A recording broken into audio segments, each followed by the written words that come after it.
Testing, testing, testing. Blah, blah, blah, blah, blah. Ready, set, go. It's time for the Coach Amy and Coach Liz show. A podcast for endurance athletes by two athletes, two coaches, and a physical therapist.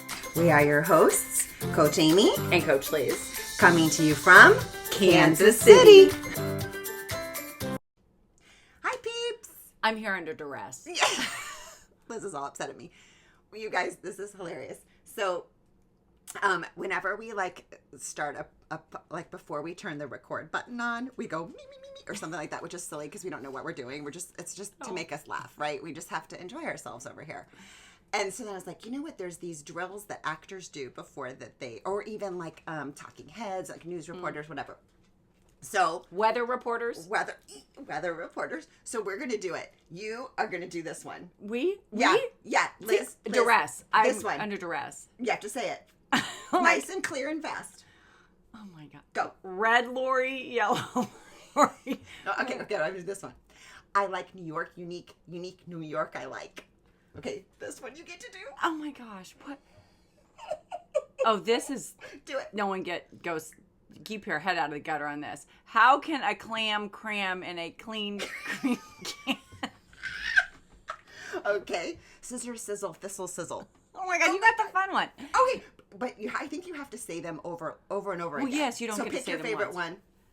one. Scissor, sizzle, thistle, sizzle. Go. Keep going. Sizzle, sizzle, fizzle, sizzle. Keep going. My duress. I can't. I'm all sweaty. Oh, good. See, now you get to take oh my gosh, she's taking off the coat. Okay. Okay, anyway, so now we're warmed up. Oh, you guys. I'm okay. sweating. So, what are you going to talk about today? What are you going to tell us? Excuse me. Oh my God. It See, didn't red work. lorry, and I'm yellow like, lorry. it didn't even work. And I'm all like verklempt and crusty. Okay. So, this is going to sound ridiculous. But in my spin class, like sometime kind of towards the beginning or the middle or end of February, when we're riding inside on Saturday mornings, we start doing things that we would do outside on our bike. So I'm going to go through some of those lists, but here's the thing and the reason why. So bike accidents have gone up significantly. People being hit by cars. Like there's just a lot more risk. Oh my God. It's very stressful, right? It's very stressful. And so one of the things that I see every year when we start going from inside to outside is that we kind of forget. Like you get inside and riding inside, the great thing about it is that you can focus entirely on your workout and your training, right? Yeah. And you have tables around, you can grab your water bottles, you can watch whatever it is you're watching. Like there is zero attention to your external environment. Surroundings, right? yes. And we get used to that. And we're a little bit klutzy when we go back outside, which is fine, except it's not fine if you're with cars. And so we start doing things in our spin class, and it's really ridiculous, but it starts to prep your brain for what you're going to be doing outside, which can be life-saving.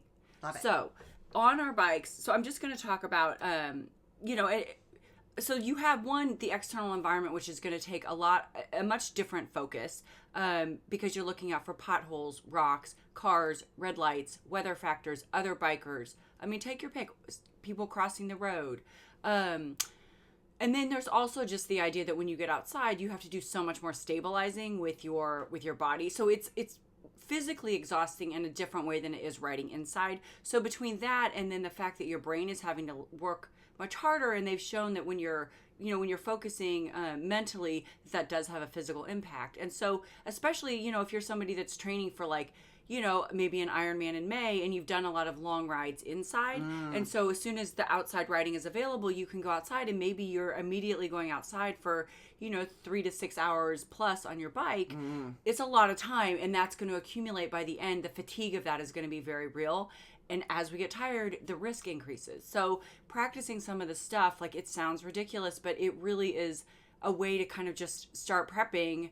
It's like ground activating when you're running, like thinking about the ground activation before you hit it. Yeah. It's like you want to activate the stuff so you're ready when you go outside. So I'm just going to talk about the list of things that I tend to prep athletes for. This isn't really, such a big deal anymore, especially with now that we have smart trainers. But shifting, I think inside people get really stuck in their one gears. If you want to ride well, getting outside, you really need to start shifting. If you ride on Zwift, especially if you ride the courses where the smart trainers like change the course, that's not as much of a deal as it used to be, but it's important. Core stabilizing. So doing some of the stuff in your strength work that mimics what it's like to be like an aero position for a really long time. And people forget about this, but when you get outside and all of a sudden you're in aero and you're holding your head out and you have your helmet on, it's like doing a 4-hour plank with a helmet on. And so, we wonder why our necks like get super jacked, right? Yeah. And so it gets really tight, and then you go to swim and you don't have that mobility, and it starts to create all these problems. Well, yeah, and I've seen people on their trainers, either at the gym or whatever, and they're in that aero and their head's down. They're hanging down, and they're not looking for traffic. So they're training it the wrong, not consciously, but unconsciously kind of training themselves in the wrong way, the wrong direction. So. And those neck muscles, in addition to not looking forward, those neck muscles. So, if you're doing some core work in the gym, like those planks and those things that mimic that position on the bike, both for your shoulders, but also for your neck. I've had athletes that will wear their helmets inside, which feels absolutely ridiculous. It does. But honestly, if you're going to go you're going to go straight out and do a 4-hour ride outside, and you don't want to jack your neck up, or do some neck strengthening at the, be gentle with it, but remember that's that's a thing. It's a thing. You might get some active release after, to loosen that shit up. Okay. Grabbing your water bottle, but still looking where you're going. Oh. That's a big one we practice, right? Because you're not used to looking down because you set your water bottle on the little cubby hole next to you, right? And so suddenly you're looking down for your water bottle. You don't even think about it. And then there's a pothole, there's a car, there's another rider. Well, and you also lose your balance doing that. And you lose your balance. And so you're doing that, and then your bike swivels out, right? Because you don't have control of your... Yeah. And so the other thing, in addition to reaching down and getting your water bottle, is looking behind you to check for cars, right? Because we get out there, and we think we're just going to do a quick check, but we haven't done that for 6 months because we've been inside, and suddenly you lose control of the front of your bike. So you really want to be careful with... Just get used to keeping your eyes straight and looking... And when I first go outside, you just want to slow things down and be more intentional. So you're thinking, okay, I'm going to look, and then what do I need to do that? I'm going to make sure that I have control of my bike. I've checked in front of me so that I'm not running into a rock while I turn around to look to make sure that there's not a car coming. Then grab the bottle. So you're saying, like in spin class, you would say, hey, look up, look behind you, then grab the bottle. Yes. Like go through those steps, even though you're looking back at your neighbor behind you. I do those separately. We're not going to grab your water bottle and look behind you. No. But we practice the stage. Yes. Like you're not just, So we do that. It's ridiculous. We're sitting inside in a group spin class, and we're, thinking about control of the front of our bike, and we're looking behind us, but it can happen in a split second, and then your bike veers off, or you veer into the curb, even if there's not a car there.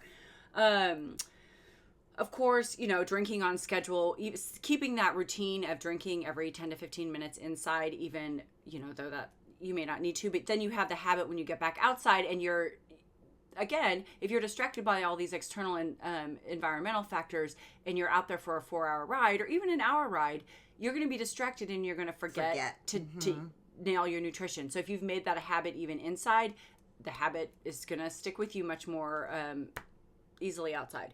And then the last thing is just, double checking to make sure that you have, all your safety stuff, that like your batteries are charged up for your lights. You have all the stuff, even if you don't know how to change a flat tire, that you're carrying all that stuff with you, because people are very generous. They will stop to help.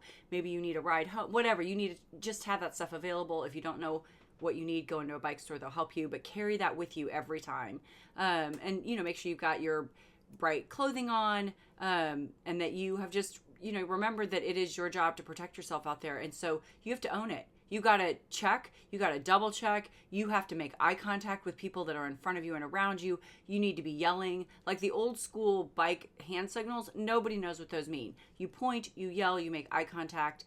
You don't really need to be doing that inside, but just kind of going, mentally through it just to prep yourself so that when you get outside, you don't, make an accidental error that is, in a split second that's really costly. Yeah. Love it. Yeah, I know it's super safety ninny, but it is life-saving, and we love you. So just, put on your helmet and do all your things in your basement. Your family will love you. Yeah, I was just remembering riding One more thing, bikes. clipping Oh. in and out, because Oh, people, clipping in especially if you're and new out, you know, out. just practicing that clipping in and out just a couple Yeah, times. because you have to keep doing that when you come to a stop. yes, just brush up on it. Yes. Okay, sorry, go ahead. So good. Okay. Well, I was just remembering a time when there were no bike helmets, Oh my gosh, I and we would just ride around. I know. If you read some of the I think Iron Wars it's a great book about the history of Iron Man, and you see the pictures in there. They're wearing Speedos and no helmets on their bike. It's amazing. It is amazing with their little stashes And their Converse run shoes. I know. I'm like, Converse it's amazing, basketball and they were court run crushing shoes. it. They were Oh my crushing God. it. Those poor people. Oh my gosh, Oh, the it hurts. chafing. It The hurts. chafing Oh to my ride God. for an Iron Man in a Speedo. It I'm hurts like, to- your poor dingus. That's all I can think. It hurts just to think about Oh my it. God. Okay, you all, practice, practice, practice. Stay safe. Thanks so much for listening. And remember, We are in this together. Until next time.